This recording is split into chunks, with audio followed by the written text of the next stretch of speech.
نستعينه ونستغفره ونؤمن به ونتوكل عليه ونعوذ بالله من شرور أنفسنا ومن سيئات أعمالنا من يهده الله فلا مضل له ومن يضلله فلا هادي له ونشهد أن لا إله إلا الله وحده لا شريك له ونشهد أن سيدنا وسندنا وحبيبنا وشفيعنا وطبيب أمراض قلوبنا ورحمتنا ومرشدنا سيد الأولين والآخرين وأفضل الأولين والآخرين محمدا عبده ورسوله أرسله بالحق بشيرا ونذيرا وداعيا إلى الله بإذنه وسراجا منيرا صلى الله تعالى عليه وعلى آله وأصحابه وأتباعه وآل بيته وذرياته أجمعين. رضينا بالله ربا وبالإسلام دينا وبمحمد صلى الله عليه وسلم نبيا وبالقرآن والحديث قدوة وإماما وبأبي حنيفة مسلكا ومذهبا. أما بعد فأعوذ بالله من الشيطان الرجيم. بسم الله الرحمن الرحيم. الحمد لله رب العالمين الرحمن الرحيم مالك يوم الدين إياك نعبد وإياك نستعين اهدنا الصراط المستقيم صراط الذين أنعمت عليهم غير المغضوب عليهم ولا الضالين آمين. دا نن زمون د دې ترجمه افتتاح ده او د دې ترجمه د شروع کېدو نه مخکې څو ضروري مباحث دي هغه ستاسو خدمت کې عرض کوم. ای باندې هرو څومره وخت تیریږي ای نه پس و بیا عام تفسیر او ترجمه د قرآن پاک شروع کیږي. رومنه خبره دلته چې دا هغه بیان دی د فضائل القرآن. دا یو عنوان شو، بیان فضائل القرآن، بیان د فضائل د قرآن. فضائل جمع د فضیلت تا، فضیلت غروالی تا وی دی که با د قرآن پاک فضیلتنا د قرآن خوبائی د قرآن تا ضرورت د دی ذکر بکی. دا عام طریقه دا چې فضائل د کوم شي ذکر شي هغه ترغبت او مینه پیدا شي. دیو جن محدثین حضرات فضائل د صلات ذکر کوي، فضائل د جهاد ذکر کوي، فضائل د قرآن ذکر کوي، فضائل د صوم ذکر کوي. دی مقصد باندې چې دی عبادات و ترغبت او مینه پیدا شي. د نبی کریم علیہ السلام فضائل چې ذکر کی، نبی علیہ السلام سره به محبت سیوا شي. روح ایمان، مغز قرآن، جان دین، هست حب رحمت للعالمین. د ایمان روح او د قرآن مغز رحمت للعالمین سره محبت ساتل دي. تا شعار مصطفی از دست طرف، قوم را رمزی بقا از دست طرف. چې د قوم نکلا دا شعار د محبت نبی علیہ السلام کم شو، نو د قوم نه رمز د بقا هم کم شو. مسلمان ته څوک پاغه حیثیت نه ګوري چې کمزور مسلمان ته قتل، چې چرته مسلمانان دي مظلومان دي، که د کشمیر دي، که د هندوستان دي، که د بوسنیا دي، که د چچنیا دي، که د نور دي، که د فلسطین دي. داغی وجہ دادا چې محبت نبی علیہ السلام او قرآن سره دی که کمی چې کم دی دار آغلی دی. د مسلمان نه هغه شعار د بقا چې کوم دی غم لاړو د پخوانو مسلمانون چې به کفارو اوریدو ای پاندامونو به لرزه راتله پاندامونو به رپیدل راتل داغی وجه داوا چغی کی محبت د نبی کریم علیہ السلام او د قرآن پاک دا موجودو د فضائل و مقصد چې کوم دی هغه دای چې د کوم شي صفات بیان شي هغه ته رغبت او مینه پیدا شي او فارسی شاعر ویلی دی نه تنها عشق از دیدار خیزد بسا کی دولت از گفتار خیزد عشق واجد د لیدون نه پیدا کیږي دیر کرتا دا د عشق دا حالت چې دی دا د گفتار نوم پیدا شي د چا صفت ووري د چا فضائل ووري د چا تقریر ووري هغه نه بند سره مینه پیدا شي وای په دې هندستان کې او شاعر تیر شوی دی هغه ته شعر بے دل وای د فارسی د اردو بهترین شاعرو په ایران کې اوسړي داغه اشعار ووریدل داغه مینه پیدا چې راشه دا بے دل وای نه دا خو رښتینی عاشق دی او د سره ملاقات په خو وسایل د راتلوم دا شنو یا د اسمزلو یا د اوخیا پیاده وګت سفر کړو د ایران نه دهلی ته راورسېدو د بیدل د کور ته پوسې وکړو چاو ته کور وخو دروازه وټکوله بیدل لاوت چې راوت هغه تازه ګیره خریلې وه ته تعجب راغی وتی اے بیدل عاشق رسولی و ریشم تراشی بیدل د حضور عاشق او ګیرم خره دا بیدل ورتوای ریشم تراشم لیکن بل مسلمان لا نمه خراشم ګیر خریم خود مسلمان نه خپکو د مسلمان نه خپکول دا د ګیر خلوم زیات ګناه دی دل بدستور کے حج اکبر است وز ہزاراں کعبہ یک دل بہتر است ای بنا کردہ خلی جلیل اکبر است وا بنا کردہ خلیل آزر است رو پلاس کے رو دا حج اکبر دے دا دا مومن رو دا دی مقام دا عرش اللہ دے قلب من عرش اللہ دا دی مقام دا کعبین اوچتے وی دا کعبہ چی دا بنا کردہ دا خلیل آزر دا ابراہیم خلیل اللہ دا او دا رچ دے دا بنا کردہ دا جلیل اکبر دا اللہ دے دا ایرانے ورطوئی غلط گفتی غلط تے ہوئی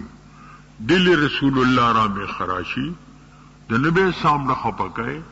پدی نبی سام رخ پکی ایران نے دو سفیران راغلیو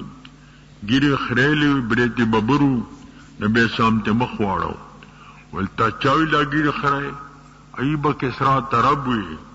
ربنا کسرا امرنا بہازا مونگ تخپل رب کسرا پدی حکم کڑے دین نبی سام لیکن ربنا نہانا عن ذالکا مونگا رب دا دین من کڑیو کہ گیری با نخرائے حضور فرمائلی دی قص شواربا اوف اللحا خالف الیہود والمجوس او کما قال علیہ السلام گیری معاف کئے او برید کم کئے او د یہود و د مجوسو مخالفت چکم دے داو کئے نو اغا دا ایرانی خبر چی دی دا غوری دلا بے دل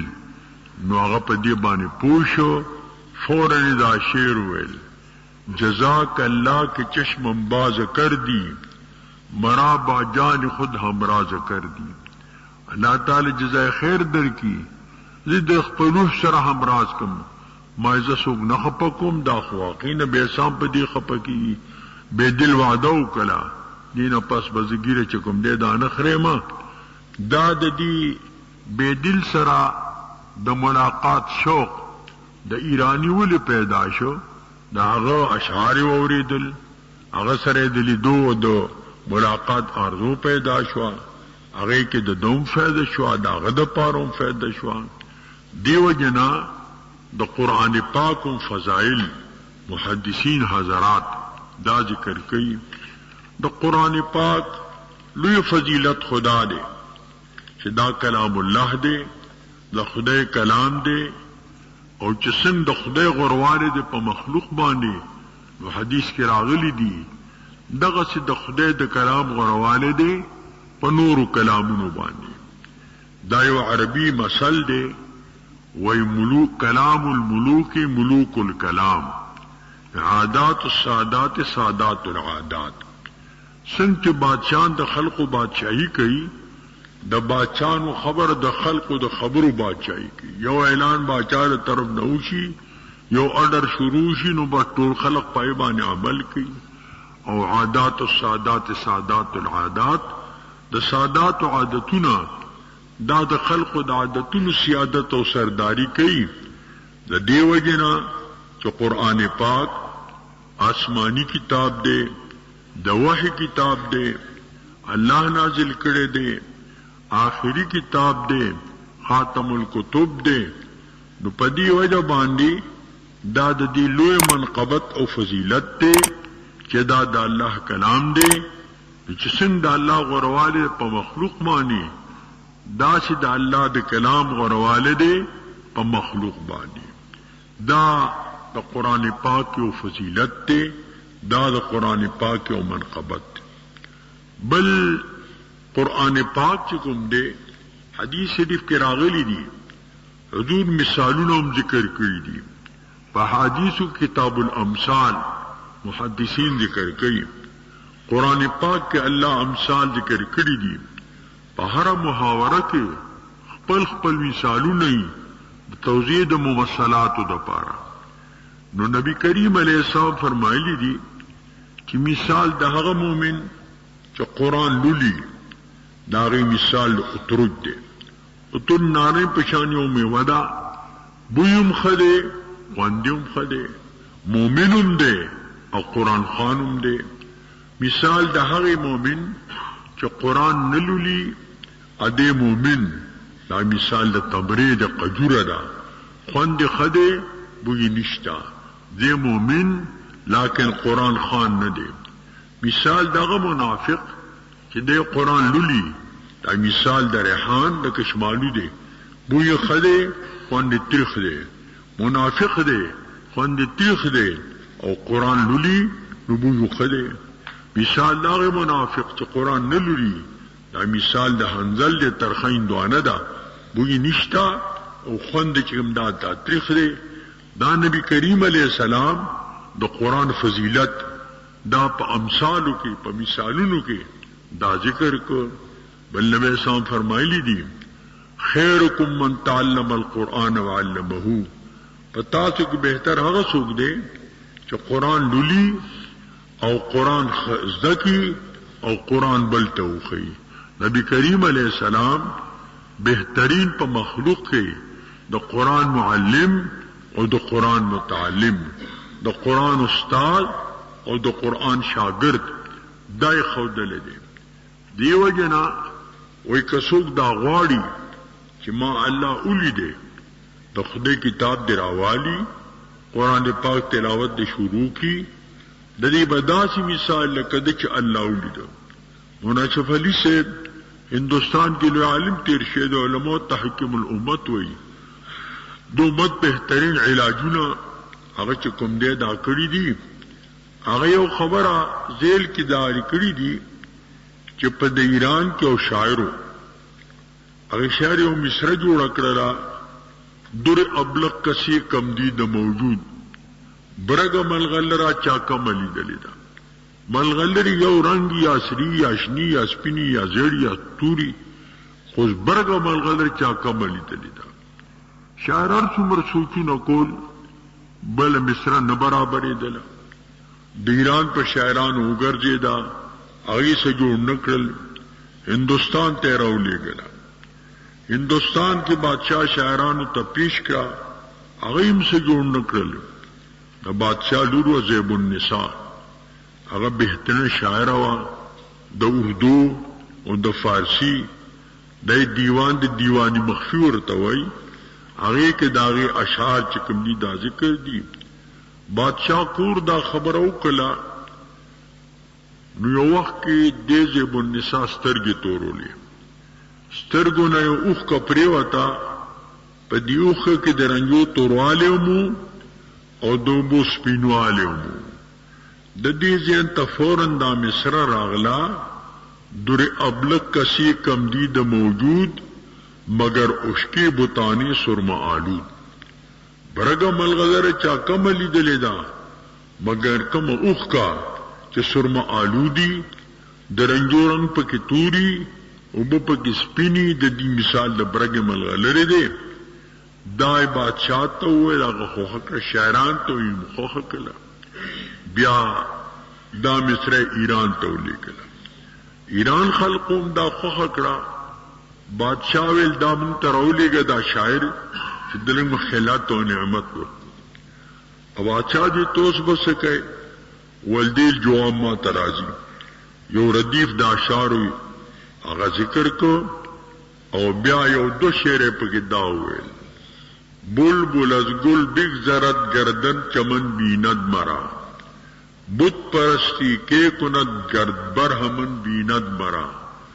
در سخن مخفی منم چوبوی گل در برگ گل ہر کی دیدن میل دارد در سخن بیند مرا غبر توائی چک بلبل زولی دم دا گل نباتیر شی دا بلبل دا گل سر محبتی دا گل سر مینی گلانو بانی کینی چکل دا خزان موسم راشی گلان ادوڑے گی ونی لغڑی پاتی شی دا بلبلان دا فراق جڑا کئی زیپ دائی کینی جا گلان سے شو ادونو تازگی سے شوا دلتا نوالجی او بل وطن تا دی چرت بہار او چرت چکم دادا سپر لیوی نو دا بلبل محبت چکم دے دا دا گل سر دے او دا پتنگ محبت چکم دے دا دا چراغ سر دے دا دا ڈیوے سر دے ذکر وئی نہ چمن سے پوچھئے نہ کسی گل سے پوچھئے صدمہ چمن کے لینے کا بلبل سے پوچھئے مد چمن نہ تپوس کو مد گل نہ تپوس کوا د چمن د خزان د صدمے تپو د بلبل نہ کوا پدے درد باندے بلبل چکم دے دا پوئیگی او پتنگ چکم دے دا ڈیوے باندے غسر مین دا او پتنگ پا ڈیوے باندے زان سو سی وی دا اے مرغ سحر عشق دا عشق دے تا پتنگ نزدکا کان سوخت را جان شد آواز نیامت وی اغزانو سو دو آواز نراونو تو دیو جنا وی عالمگیر رحمت اللہ علیہ چی وفات کی دو اغویل چی دما پا قبر بدو شیرون لیکے اغیو فقیر مزاج بادشاہو پخپلی فقیرے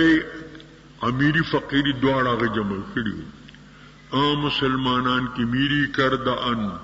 در فقیرو امیری کردان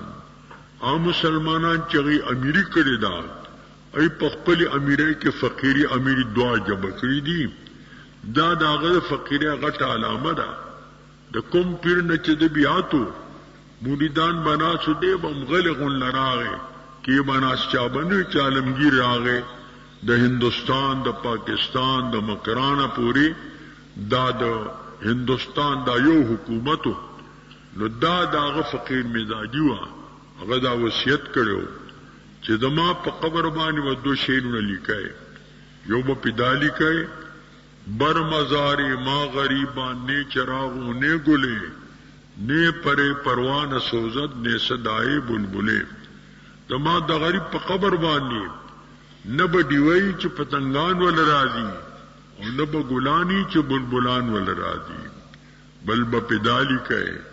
بغیر سبز نہ پوشت کسی مزار مرا کہ قبر پوش غریبان ہمیں گیا ہے بسس بغیر سبزی نوا زما قبر پس نہ پٹھوائے دا غریبان دا قبر دا پارا دا سبت پوش غلاف دا دشنو وخو غلاف دا کافی دے دا غم دا ویل چکتا گلی التا بلبل راضی اور بلبل ہوئی پدی خوشحالی بلبل ہمی کے قافی گل بہت باسس بلبل ندا ڈیر دا دا گل سر قافی برابر دا دا گل پاخر کی املام دے دا بلبل پاخر کی حکم چے دا علام دے عالمگیر رحمت اللہ علیہ دادن فقہ حنفی کے عالمگیری چادی فتح ہندیہ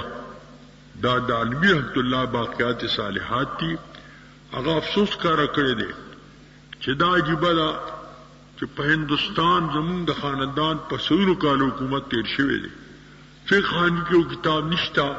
چې دیوانو فوجدارو دین مهمات کې ته رجوع شي فقه حنفی فتاوی جمع کړي دي صلیحت علماء کمیټي جوړه کړې ده یو پکې مشر کړي صدر کړي دي 2 لک روپے اوسه هغه نن کرونه جوړیږي د عالمگیری موجود تراغلی دا باقاعده حاکم سره به قاضي ناشتو عالمگیری به موجود وا که دیوانی بو که فوجداری بو په دی باندې به فیصله چې کوم دې دا کېدلی ما ځکه ستاسو خدمت کې عرض کوم چې مولانا فرید صاحب وایي چې دا زیب النساء وایي چې کچره بلبل زولیدم د ګل نه بتیر شي او کبره نه مولیدم دا اندو د بوت پرس د بوت نه بتیر شي در سخن مخفی منم چوبوی گل در برگ گل هر کی دن میل دارت در سخن بینم مرا زه په پانو کې پټم پشان د بوی د گل او په پانی د گل کې څوک د ملاقات میل او ارزو لري نو مې په خبرو کې ویني دا چلته ورسېد هغه پوښتنه چې دا څوک مستوراتو نه ده او دلیدو قابل نه ده مولانا شفری سے بیلی دی چې ارکل زیب النساء خدا وای چې ما سوګي په خبرو کې دی ویني مونږ الله لیدې شو د الله په کلام کې د الله په خبرو کې څنګه نبی علیہ السلام مونږ د حضور په حدیثو کې د لیدې شو ترمذی شریف د حدیثو کتاب دی محدثین متعلق ویل دي من کا بیت کتاب الترمذی فکان ما فی بیت نبی نے تکلمو چا کور کی ترمذی شریف موجودی داس مثال له کور کې پیغمبر د چ خبرې کوي د پیغمبر احادیث دو د دیو جنا قران پاک چې کوم دی دا د الله کلام دی مونږ الله په دې کې لیدې شو بشرطي چې مونږ قران باندې پوېږو قران لسته شو د قران په مطلب باندې مونږ چې کوم نه دا پوېږو د دیو جنا قران پاک فضائل چې کوم دي ختمی گنا یو مفصل حدیث کې نبی صاحب فرمایلی دي چې د قران دا خاصیت ته لا يخلو عن کثرت الترداد قران پاک د ډیر تکرار پوجا په جبه زور نه لګي یو خبره چوزل ته وکي که دوباره بیا کوي نو هغه خون نه کتابونو علومو چې تکرار شنیع دي تکرار خلق نه غني سوا د تاکید د موقع نه په خلاف د قران پاک نه قران پاک چې بیا بیا لولي او په طریقې لولي داغه لذت او خون بسی واقعي سوره فاتحه موږ په فرض کې لولو واجب کې لولو سنت کې لولو نفل کې لولو تشرکاتونو ډکورکاتونو کې لولو لیکن چې په طریقه لسته شي دا په سړی باندې دا زور نه لګي خون ورکی لذت ورکی وترداد یزداد فيه تجملا تکرار د قران دا زیات کی پدی کې تجمل والمسك ما کرتے دا وعو د دې مثال د مشک عنبرو دی څومره چې تی بوې نو بوې باندې سړی مړی گینا د قص قران پاک دی او حضور فرمایلی دي لكل آیت ظاهر و باطن هر آیات پر ظاهر دی او باطن دی ظاهری معنی دا او باطنی معنی دا او د باطنی معنی دا مطلب نه دی چې بس ظاهری معنی پرېګ دی او باطن پسې لړ شي لکه باطنی او فرقه دا هغه وی دا ظاهری معنی نه دا مراد قران پاک کې الله د بقره ذکر کړی دی دا بقره نه وا د دې مطلب دا دی چې ځان په میدان د قربت الهی کې ذبح کا او دماغ خبيثه ځان نلر کا نو تاکبا د گویاي او د خبر کولو طاقت پیدا شي دا خبره غلطه ده دا قران پاک ظاهری معنی هم دا بقره وا بقره علال شوی دا د اندام په بڑی والی شوی دی هغه خبرې کوي د خپل قاتلان خول دي قران کې څنګه واقع چې د الله ذکر کړی دا خدای سره سره دا د سلوک یو نقطه ده د سلوک یو مسله ده چې څنګه د غوا علاله شو دین هغه خبيثونه د میمسفو دا تن اوته او د دې اندامه په مړی باندې او مړی گویا شو دغه ست په میدان د قربت الهی کې ځان ذبح کا خسائل قبیحه ناکار خصلتونه ناکار خویونه ناکار عقاید ناکار اعمال ناکار اخلاق ناکار معاملات ناکار معاشره د ځان نه لري کا نو بس ته په خپل گویا شي حق چې کوم دی دا به ویني دیو جنا قران پاک چې کوم دی دا هغه یو بهترین مقام دی او په تکرار سره دا په جوزو نه لګي شادی سے ویلی دی سخنگر چې دل بند شیرین بود سزاوار تصدیق و تحسین بود یک بار گفتی مگو بار پس کہ حلوا چک بار خوندن بس وہی خبر کڑیر د تصدیق و د تحسین قابلی خبری یو جلدی دوبارے مو آیا یک بار گفتی مگو بار باز پس دوبارے بیا مو آیا کہ حلوا چک خرق بار خوندن بس ہوا چیو زنو خوڑا نو بس کافی دا سادی سے وہ مثال گور په حلوا پیش کی خلق کوئی دا بولان چی دا حلوا خواد دی وی دا په حلوا بدنام دی بدنام نہ نیک نام دی حلوا خود نبی سام خخوا حدی کان علیہ سے حب الحلوا والعسل دا حدود با حلوا و گبین خوخی دا حدود کم شی خوخی زمون با خود خوخی منگ تو پا داغی بانی با فخر وی دا دا بدنام دا دا نیک نام خبر دا اغاو مثال ذکر کی په حلوا سره حضرت انس سے بوئی چې وخت د نبی صاحب دعوت کړو یو خیاط درزی هغه دعوت کی دوربشو ډوډۍ وا او غوخه وچه پخ کړی وا او د کدو ټنګری وی پکې نبی کې صاحب با کدو خو ما بو تمخه تک حضرت انس سے بوئی فلا ازال احب الدباء داغونه زما کدو خوخی د حضور خوخو بیا رست د تنعم زمانہ رالا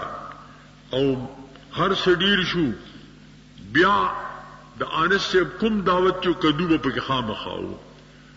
امیر معاویه سے به مل مشو دعوت ولا کړو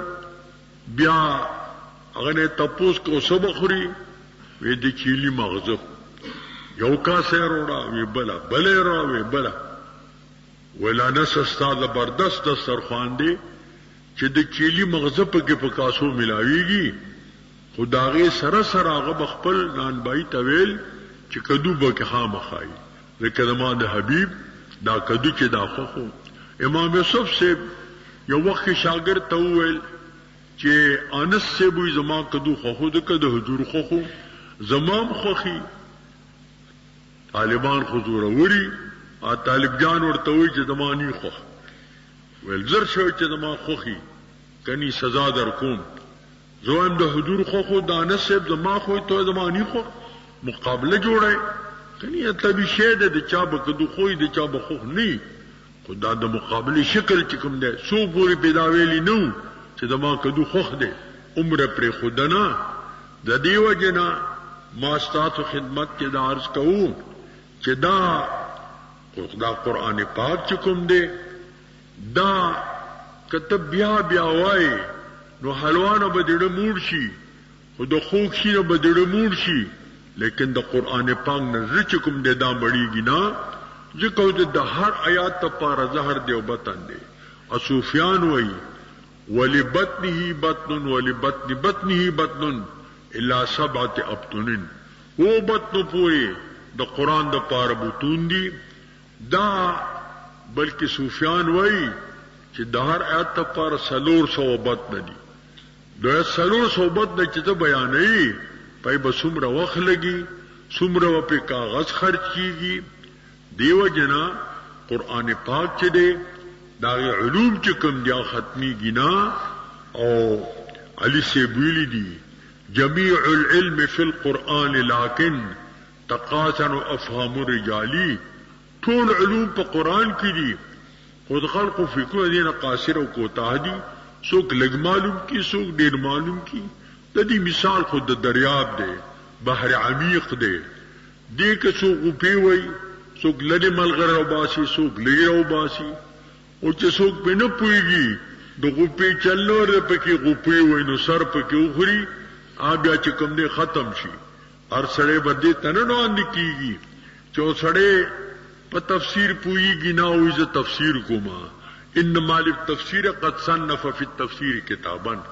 کوم تفسیر نه پوئیږي په تفسیر کې کتاب جوړ کی اب څنګه ای اب خود خنی لا یبس المطهرون او معنا دا ذکر کوي چې د قران پاک مثبت تفسیر دا به متطهر کوي په علوم عالیه سره چالو علوم باندې دې پاکي په صرف پوئیږي په نحو پوئیږي په بلاغت پوئیږي په عقاید باندې پوئیږي او لغت باندې پوئیږي علوم دا عالیه حاصل کړي الب قرآن تروان کیږي الب قرآن پاک تفسیر چې کوم نه دا کوي دیو جنا د قرآن پاک تفسیر چې کوم دی څنګه مست قرآن دی او د سره منه دی د قرآن پاک مثبت تفسیر بغیر د علوم عالیونا دام هغه د پاره دا حق نشتا چې دا حاصل کی باقی دا خبره یا صحابو زمانه کې خو منطق نو بلاغت پکې نو دا نحو پکې نو صرف پکې نو دا رست علوم دون شوی دي دا غي طبي منطقو طبي نحو وا طبي صرف کني یو وخت د علي سے په مخ کې اوسړي تلاوت کو او بیا چې کوم دي دایات ولز ان الله بریء من المشرکین ورسوله وي مجرور وي حتی علي سے هغه ابو الاسد دویلی ته وي چې انحو نحوان یو قانون تیار کا دا خو معنا غلطی چې خدای بری دې الله د رسول نه بری دې د مشرکان د رسول نه بری دې معنا غلطه ده دا خو بکات چې دې ورسوله دې چې خدای بری دې د مشرکانو نه او رسول د خدای بری د مشرکانو نه هغه دا درې جملې ذکر کړې کل فاعل مرفوع وكل مفعول منصوب وكل مضاف الیه مجرور دا درې جملې اسود دولی ذکر کړې ہر فاعل با مرفوعی ہر مفعول با منصوبی ہر مضاف الیہ با مجروری دین د نوح بنیاد الخط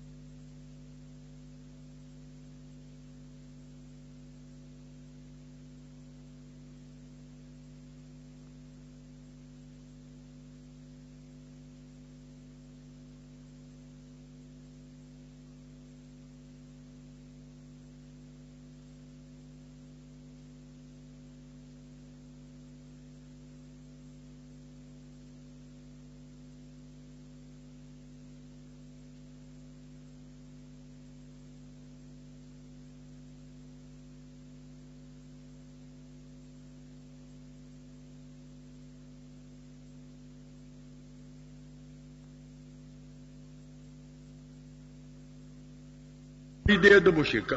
مشکان د رسولون بری د معنا غلطه ده دا خو بکات چې دی او رسولو دی چې خدای بری د مشرکانو نه او رسول د خدای بری د مشرکانو نه هغه دا درې جملې ذکر کړې کل فاعل مرفوع وكل مفعول منصوب وكل مضاف الیه مجرور دا درې جملې اسود دولی ذکر کړې هر فاعل به مرفوعي هر مفعول به منصوبي هر مضاف الیه به مجروري دین د نوح بنیاد الخط ور شیخ عبد القادر جرجانی راغه او غویل دعا ملت در نحو صد باشن کنین فرمودان شیخ عبد القادر جرانی پیری هدا بیا غینس نحو شروع شلا کافیه شلا پیسو نو پوی د شریعامی شرف شو اې د پوی د غیبانی چې دینو عصام او کنجاد عبد الغفور دا پوشو دغه سنور کتابونه د علوم عالیو دارالل د قران پاک تفسیر چې کوم دی اباغه سوکي چې اغا علوم عالیو باندې د چې کوم دی دا پاک شوی چې اصل علمونه چې دا درې دي علوم د قران او علم حدیث او دارنګ علم فقه كل العلوم سوى القران مشغله الا الحديث الفقه في الدين طول علوم سوا د قران پاک نه او د حدیث نه او د فقه نه دا مشغله ده دا علوم عالیه دي ایتم په خپل ځای کې ضرورت ته صرف بس دکای نحو بس دکای منطق بس دکای بلاغت بس دکای لغت بس دکای دې ته خپل ځای کې ضرورت ته د دې مفتی سے والد سے ضربه سابق سے ابدا سے صادق مزاج او صادق خبر به کولی یو طالب وای جی قرآن او حدیث کافی دی انو دی نورو کتابونو څه ضرورت دی والخطبه د مز فرضیت په سب ثابت مز فرض دی ویل او په څه فرض دی قرآن کې چې اقیم الصلاة چې اقیم معنا او چې مونږ دروي دین خود مونږ فرضواله نه معلومي مونږ دروي دا به څنګه معلومه وي دا امر دی کنه او امر د پاره د فرضیتی نو چې امر د سنه معلومه سر نه معلومه سر ته ضرورت راغی بیا امر د پاره د فرضیتی دلته به دلیل جوړه الصلاة فریضه مامور بها مامور فرض الصلاة فریضه صغراک مرابطه کې جوړ کې مز فرض دی کدا مامور بها دی امر په شوی دی هر مامور بها فرض دی نو مز فرض شو منطق ته ضرورت راغی سر ته ضرورت راغی نحوی ته ضرورت راغی دا ټول علوم عالیه دې ته په خپل ځای کې ضرورت دی دیو جنا قران پاک چې کوم دی دا خدا الله کلام دی من قران پاک کې الله لیدې شو بشرطي چې من قران باندې پوېږو قران سره زموږ محبت او قران درمینه بل حضور فرمایلی دي من قرأ من القرآن فلو حسنة والهن بعشر امثالها چاچ د قرآن یو حرف لستو اغلی حسنه دا یو نیکی دا نیکی یو پیونه دا نیکی یو پلستا لا قولو الف لامیم حرف بل الف حرف ولام حرف زدانو ایما الف یو حرف دے لام بل حرف دے میم بل حرف دے بلکہ دان الف لامیم یو حرف دے الف زان لحرف دے میم زان لحرف دے لام زان لحرف دے بیا علماء وی چې الف لام میم دو ځای راغلي دي یو په علم تر کیف کې دي یو په الف لام میم ذالک الکتاب کې دي علم تر کیف کې تلفظ کی په درو حرفو علم تر کیف یو حمزه شو یو لام شو یو میم شو په الف لام میم کې تلفظ په 9 حرفو کېږي الف درې حرف شو لام درې حرف شو میم درې حرف شو نو الف لام میم 9 حرف شو اعتبار حروف ملفوظه لرده کوم باندې تلفظ کیږي د الف لام میم 9 حرف شو هر حرف کې الله لسنه کې ورکی د الف لام میم په نستو نام اعمال کې سلو نمیشل نیکای دا لیکل شي ځکه وای کې بدی دستی چنین بازار را کې به گل میں خری گلزار را دا سو بازار بتا چالی دلې یو گلوار کې گلزار به پیواخلی الف لام میم بولولې سلونی مشل نیکه به حاصل کی او نیم جا بستان دو ست جان دهد آنچه در وحمت نید آن دهد دا نیم روح بدر نوالی سلوحون بدل در کی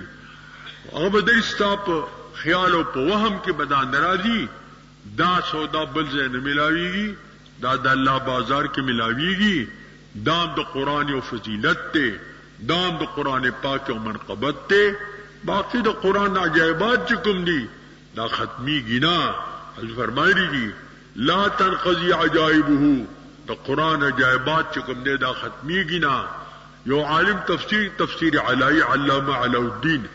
زر جلد تفسیر دے سلور جلد واد پا بسم اللہ من لمعگی دل دے شپکشلی طریقے باند بسم اللہ ترجمہ چاگت ادا کردی دا یو عالم تفسیر حدائق ذات بہجہ 1500 جلد دے اندروم یو عالم تفسیر اوفا وشلی جلد دے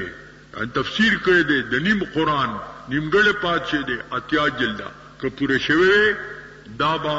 اتشلی جلدو دا دا قرآن پاک علوم دی چا خلاصی گنا ذکر جمیع العلم فی القرآن لیکن تقاضر افام رجالی ٹھونم قرآن کی دی خلق میں قاصر کوتا دی مولانا قاسم سے بانی دعلوم دیوبند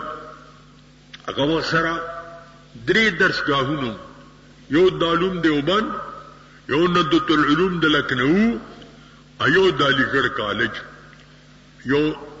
شاعر دے اغا الہبادی اغا یو ددی موازنہ کری دا او یہ ہے دل روشن مثال دیوبند اور ندوہ ہے زبانی ہوشمن گر علی گڑھ کی بھی تم تشبیہ دو ایک معزز پیٹ بس اس کو کہو کماند تپوس کہے دا دعلوم دیوبند دغا مثال دا عقلمند زړه دی. او که تپوس راکړه د ندوۃ العلوم د لکھنؤ هغه مثال د هوشمند جبه دی، خو مقرران محرران هغه نه پیدا کی. او د علیګړ د کالج تپوس کرانه کوي یو معززه ګیډه ده، دې کې د ګیډې کار خکېږي او یو بیرشتر شي د لا ډیګري واخلي بیا وی دی له ایک قصوري راولا ایک ابروهي ولا راولا یو مقدمه کې 50,000 80,000 او 1,000 1 لک روپے فیس دا اخلي. نو دا دالوم دیوبند باندې چې کومو ولا قاسم سیبو دیو جنا وېدا کته دا اندازه لګای نو تاسو د درو وړو پته به ولګي. د انسان په بدن کې ګوره اهم اندامونه دوه دي، یو ډده ایو جبادا. دا پاتې اندامونه دا خوډو کې غوخي دي، ادکار سجنه ندي. ودیو جنوي لسان الفتى نصف ونصف فؤاده فلم يبق بعد ذلك الا العظم واللحم. د انسان بدن کې نیم رده او نیم جبادا، دینه پس اډو کې غوخي دي، ادکار سجنه دانه دي. دړه مثال د بادشاہ دی، د جبه مثال د سفیر د وزیر دی. د وزیر او سفیر چې خيو بادشاہ خي اره ټول په آرامي، که بادشاہ خراب شو سفیر خراب شو وزیر خراب شو بیا ټول خلق چې دی به آرامي، ټول ته مشکلات او مصیبت جوړي. هغه شاعر بیا یو دا خبره کړی دا وای ګور بمیرو سگ وزیرو موشیان دیوان کنن این چنین ارکان دولت ملک را ویران کنن. وی چی پیشوی باچائی اس پی وزیری دفتریان منگکانی دا سرکان دولت خو ملک رانی پیشوگان سکی چمل سمی سپی سکی چمل سمی منگکان سکی چمل ملک رانی. دا مثال ویلے دے دیو جن حدیث کو مراغلی دی ان فی الجسد مزغتین اذا صلحتا صلح الجسد كله واذا فسدتا فسد كله ايوم القلب واللسان. انسان بدن ته دو وړي غوخي دي چې داخل ټول بدن بخي، دا ټول بدن بخرابي. ایو رده ایو چکم دے دا جبدا. لقمان حکیم سے هغه باندې مختلف حالات راغلي. یو وخت د نوکرې د غلامه پرنګ کې چا سره هغه آقا ولا یو چيله ورکو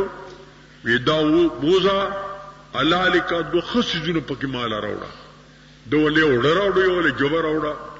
سموده پسبل ورکو ویدا حلال کا خبيث ناکار جمال راوړه دول راو جبر راوړل. عجیب ده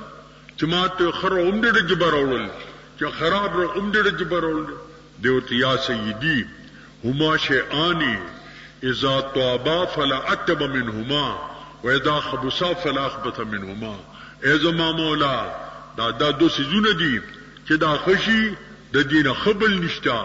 او کدا خراب شي نه خراب بل نشتا. چې د خراب شو ناکارا قید به پکې نفاق پړ کی حسد پړ کی تکبر پړ کی بغض پړ کی او که خا قید دی عمر سره تعلق لري او جب چکم دا غیم بل امراض دی غیبت ته چغلی دا بهتان دی کنزل دی فحش گوئی دا ټول په جواب باندې کیږي. نو چړاو جو بخی ټول بدن بخی او چړاو جو بخراب شو ټول بدن بخرابي. دا نور اندامونه رعیت ته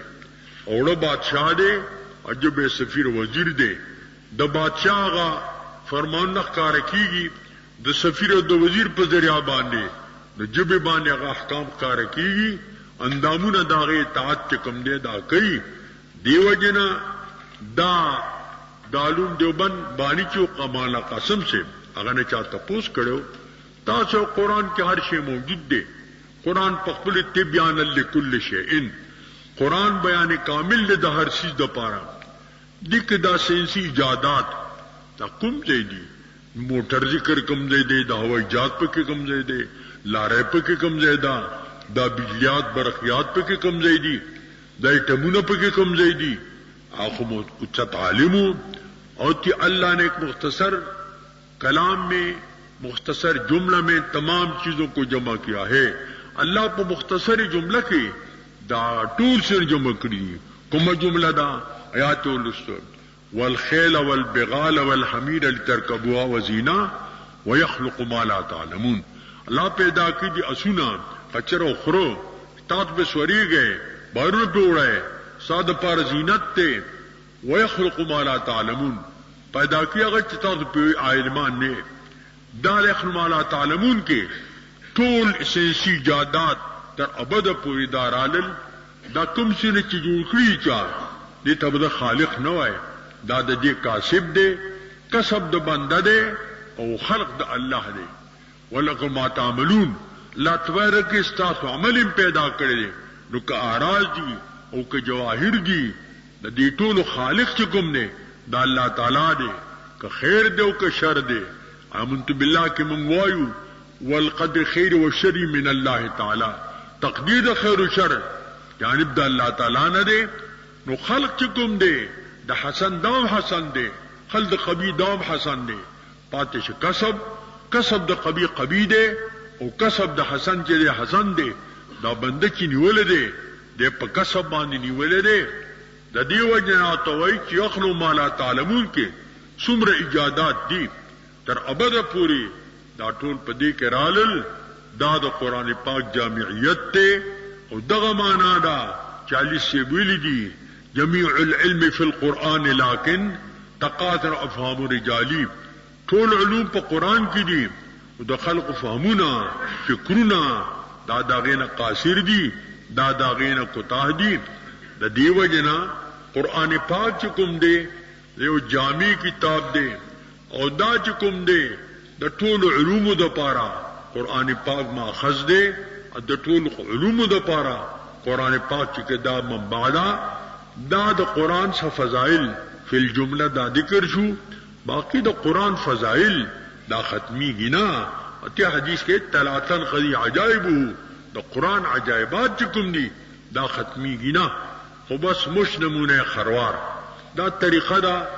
سوک سغلا خرسی یو موٹے والا راوڑی نمونہ ورطوخی پائبان دا طول خروار اگا چکم دے دا سودا پہ اوشی عربی مثال دے القلیل انموزج الکثیر والغرفة تم عن البحر الكبير لک چکمی دا نمونہ دیری یو لپ خبرو کی دا بحر کبیر دلوی دریاب نا لپ دریاب آغستا دا نمونہ دا دریاب کے دی پشان پلکونو پکرونو پیربونو لپی دا موجود دی دا فی الجملہ دا قرآن پاک سا فضائل بیان شو دی دا پارا جو قرآن پاک زدکڑی تا دا قرآن پاک تلاوت تا دا قرآن پاک ترجمی تا دا خلق و شوق و محبت و مین چکم دے دا پیداشی دا آغا عنوانو دا فضائل القرآن بل قرآن پاک چکم دے دا دی قرآن پاک جمع دا جمع القرآن قرآن پاک دا نبی علیہ السلام پو وقت کی داسیو چچتا پپلنو کانو پپلنو اڈوکو دا قجرو پپٹونو دا لکل شیو بیا دا ابو بکر سیب دمانہ رالا نو ابو بکر سیب پا دمانہ کی مسلمت القذاب سر جہادو شو اپے کڈیر قاریان و حافظان شہیدان شو حضرت عمر سیب ابو بکر سیب تراغے ورطویل چی دا قرآن پاک جمع کول غواری دا لکل غواری کچر دغا سے قاریان و حافظان دا شہیدان کی گی دا قرآن دی رئیسا بلڑشی ابو بکر سیب ورطویل انما نمت ملا مبتدعون سخ متبع مبتدی نیما خودی اوکان ندے کرے تے سنگا کہے پماوانی دو تبیہ بیا مراجعات کہو بس آغا بکر سیب سینہ کلاوشا شرح صد دریوش چاو دی تضرورت شتے کہ حضور ندے کرے آغا کی ضرورت نو اس ضرورت شتے دے بیا دیو لگی دا او زید دا حضور پدن کاتب دا وحیو آغا راو گختو آغا سرے چکم نینو دا خبرو کلا اگو مت دا سوالو کو تاسیو کارو حضور ندے کرے تاسیو کوئے دا خو بدت تے ابو بکر سے بیا ماتی مراجعات کو زمام شریسہ دروشو چکا حضور ندے کرے دیتا ضرورت شتا دے بدت دیتا نوئی چا حضور اوکانی کے بس دا بدت تے شاہ سیب لکلی فیض الباری شرد بخاری کے چا سوک داوئی نوے سام اوکانی دا بدت تے فقد بنا اصلا فاسدن جو فاسد اصل جو فاسد بنیاد کے خود او فقد حاد عن الصواب د حق نه وګرځیدو بدعت دي ته دلیل داغه د پاره نه داغه یو مقتضی دلیل نه او دلیل دا غواړي چې قران پاک جمع شي ځکه چې مخکې علم چې دا پسینو کې داغه حافظه قوي وي هغه حافظه چې کوم نه مضبوطي وي هغه شي دا علم هغه په سینو کې ورسته علم سن سفینو تراغه حافظه کمزوري شي نو حدیث ملکل شو ایتم ضرورت راغه قران ملکل شو حضرت زید سے بوئی چې دی ما ته خبره کولې د موم شریسه دروشو چاو لیکل پکار دی خو ما ته دا شی ډیر ګران ځکه ښکارېدو چې مې کراتی دا غر یو ځای نمبل ځای ته اوسه یو ګټه به توړم پل مهنت به شروع کوم خو د قران لیکل دا ډیر لوی ذمہواری و خو بیا ما کوشش شروع کو اخری آیات چې ما ابن خدیمه سره مکتوب لیکل چا سره منو لیدلې قران پاک جمع شو او په هغه وخت کې د قران پاک دیو لغت اهتمام چې کم دی دانو حدیث کې علی انزل القرآن على 7 احرف قرآن په حروف نازل شوی دی داغه مختلف معنی محدثین کې یو پکې دادا چې قرآن په لغات نازل شوی دی دیو جنا یو وخت داوا حضور په زمانه کې امداس اختلاف راغلو دا یو صحابي سورہ فرقان لستو عمر سے بتوقع خود هغه د تبل شان یادو هغه تبل شانو وای مال غسرا چې مانځک به حمله کوما چې مونږ کو صادر متواچو قیدی پشان میں روان کو نبی سامتا میں پیش کو تاسو را فرقان خولې دې بل شان وای باته پریګه دا پریم خود اقرا اولو چې ویلسو هکذا انزل رضا نازل شوی ما طول الله موضوع هکذا داسې نازل شوی قران یې په احرف باندې نو دغه وخت هم د اختلافات جوړیدل او چې کله عثمان صاحب زمانہ شورا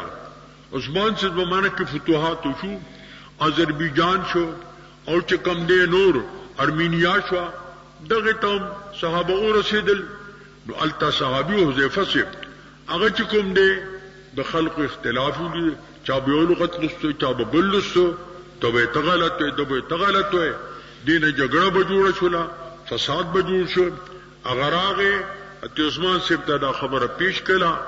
عثمان صاحب ولګیدو او بیا کسان جمع کړ او د غزیت صاحب ته مویل او بیا سلور کسانو دا درې قریشو پکې دا زید صاحب دا د قریشو نه بهارو دی ته ویل چې تاسو قران په یو لغت باندې جمع کړئ دغه قران پاک نسخه چې کوم وا ابو بکر صاحب سره وا بیا عمر صاحب سره وا عمر صاحب فاتحه د تفصیل ورکلا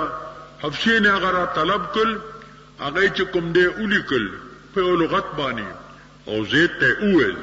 چې کریستاو د قریش اختلاف راشي په یو لغت کې نو دا په لغت د قریش باندې تاسو چې کوم دی دا لیکئ دغه قران اول نازل شوی د په لغت د قریش باندې وی تابوت لفظ چراغه دا قریش په لغت کې دا تابوت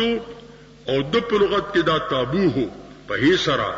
وغه دا تابوت لیکي ځکه د قریش لغت چې دی دا تابوت دی نو په یو لغت باندې قران پاک چې کوم دی دا جمع شو حاجه او باقی چې کوم مختلف نسخې وي هغه ځای کې شو چې هغه اختلاف دا پیدا نشي بیا هغه وخت سره په دې قران باندې دا ټکی زور زیر دا پکې نو هغه په خپل سیاق سباق په خپل عربي مهارت سره دا معلومات بکول مثال ذکر کړي لکه نون شذوها ده نو دینون شذوها کې نه پښین بټکیو نه د نون دا دوه ټکیو ان پځې ټکیو بس نون شیره د دین اخشوا او دینا نون شروحام جوړیږي نون شذوهام تی جوړیږي نو د نور قرات لهادم پدی کې راځي رسو بیا دا سے وقراغه خبر عجم ترالا قران جمو کی شایع شو عجم پدی باندې بي د زور زیرنا دا چې کوم نه دا پویږي نه نو سو کوئی چې دا حجاج بن یوسف دا حکم کړو یا بل په حکم باندې دا وشو چې دیتا د زور زیر اهتمام وشو وی پاول کې زور زیر داسې نه چې زیر لاندې او زبر پورته او پیش چې کوم دی نو هغه هم پاسي. نو داغه طریقه داوا چې کوم به زورو دا سکش بو نو پاسو په یو نقطه یو ټکه بو، چې کوم به زیرو بیا به یو کشو لاندې به ټکه او چې کوم به پیخو داس به یو کرخوا ادي سرته به چې کوم نه نو ټکه او چې کوم به برغو دو پیخونه التبه دو ټکی لیکل. دا طریقه وا د دې پیجندلو مشکلاتو خاص کر عجمو ته بیا په کلان دی د غزیر عمراغه زور عمراغه پیخ عمراغه او چې کم دینو الف یو ادا بی یو ټکی د لاندې لري او تی دو ټکی د پاسه لري. دا زور او زیر او دا نقطې دا د اوه نبی رالل نو عجمو ته په دې کې سہولت شو او ټولو ته دې کې چې دا مصلحت شو. دا د قران پاک جمع شو. اول جامع قران چې کوم دی ابو بکر صاحب دی، عثمان صاحب جامع قران ځکه وایي چې غدا په یو لغت باندې جمع کړی دی ځکه داغه هغه کتاب ته ام المصاحف وایي. د ټولو مصاحف اصل هغه چې کوم دی د حضرت عثمان صاحب هغه مصحف دی، هغه قران شریف دی. دینا بیا دا قران پاک چې کوم دی دی کې منازل دی، منزلونه دی. منزل اول دی، دویم دی، دریم دی، سلورم دی، پنځم دی، شپږم دی، اوم دی. ځکه صحابو طریقه دا وی به یو منزل دا لستو ورځ شپه کې انو په ورځ کې به وو منزله قران شریف ختم کو. نو و چې کوم دی دی ورځ ختم تا قاریان ختم د فمی بشوق وای. فمی بشوق معنا خلم په شوق دا. فمی دا چې کوم دی درې ټکی شو، بشوقن دا سلور ټکی شو. نو دیو سلور چوزه کې حساب کې خطا نشي نو وتی نه جوړیږي. نو دور د ختم د فمی بشوق دی دغه طبيعه منازل ویل شي.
بسم الله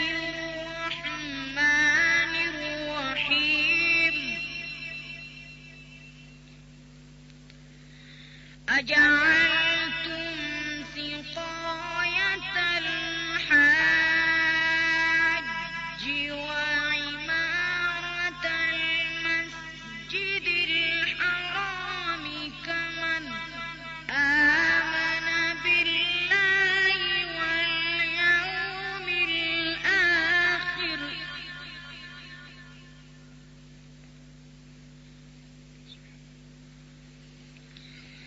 كمن